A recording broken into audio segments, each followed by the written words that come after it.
The YoloBox Mini is Yololiv's latest portable livestream encoder. Let's take a closer look. Hi, I'm Aaron Parecki. First of all, I would like to thank Yololiv for sending this pre-production model out to me to take a look at. But they aren't paying me to make this video and they don't get any input into what I say.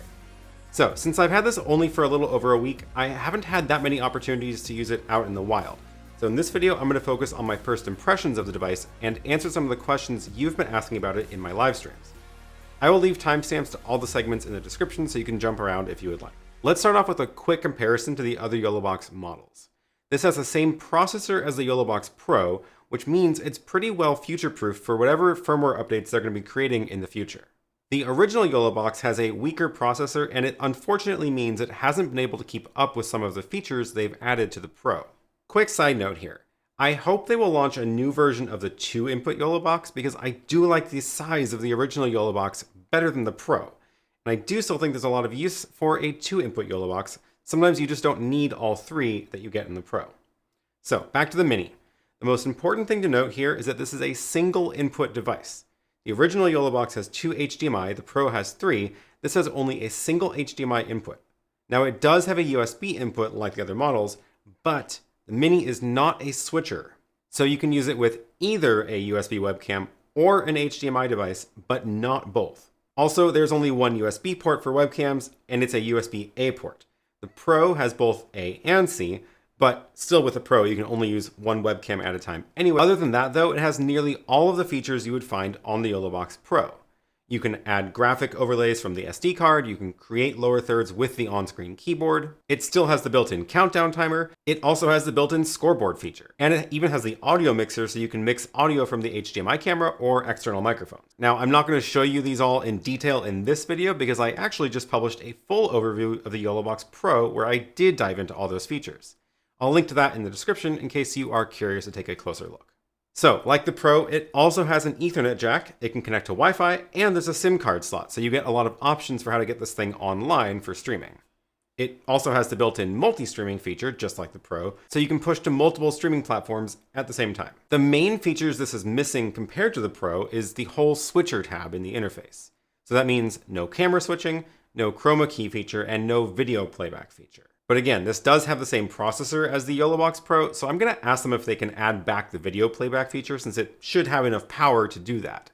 I think they wanted to keep things simple by having only the one camera input, but I personally think it should still include the video playback feature. That way you can use it for a countdown timer with music or playback short recordings during your stream. If you also think that would be a useful feature, please leave a comment down below because they do pay attention to the feedback and they might be able to add it in a firmware update.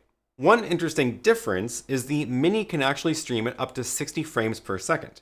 The Pro is limited to 30. That's an interesting difference to note. I suspect it's because it doesn't need to do any camera switching or mixing between multiple cameras, so I guess it can dedicate more CPU power to the higher frame rates. So that is something to keep in mind if 60 frames per second is important to you. One other interesting difference I noticed is the fan. The fan actually blows out the back of the YoloBox Mini rather than out the sides like in the Pro, which means you can't really put it flat down on a table because then it blocks the fans. That's usually going to be fine because you'll probably end up using it like on a camera, tilted up.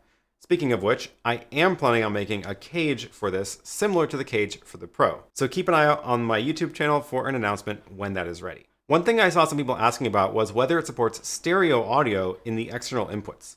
I did some quick testing, and it looks like the line input supports a stereo signal, but the microphone input does not.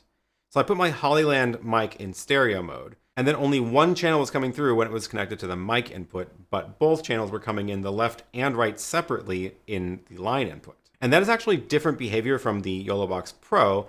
I did the same tests, and the Pro only supports one channel from the microphone as well as from the line input. I don't know whether this is something that they would be able to change with a firmware update or if it's more part of the actual circuits built into the device. So, to summarize, the YoloBox Mini is not a switcher, but it is a fantastic live streaming encoder. It can encode one video stream either from the HDMI input or from the USB input. It has the full graphics capabilities of the Pro, so check out my full video about the Pro for the details on how all of those work. However, as of right now, it does not support SD card video playback, but I'm hoping they can add that in a firmware update if enough people are asking for it because it does have the same CPU as the YoloBox Pro. So, who do I think this is for? I've seen a lot of people take the YoloBox Pro and then use it with only one camera. So this is actually a much more accessible price point if that's how you've been using the YoloBox. And I think there's plenty of situations where only one camera is needed, and this is a great option for that. I also think it would pair really well with the original cheapest ATEM Mini, and that's a relatively portable 4-input streaming kit.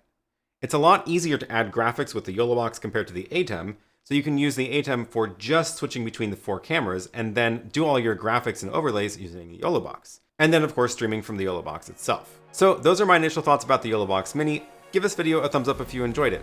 Let me know if you have other questions, either leave a comment below or join me during my next live stream. Thanks so much for watching, and I will see you in the next one.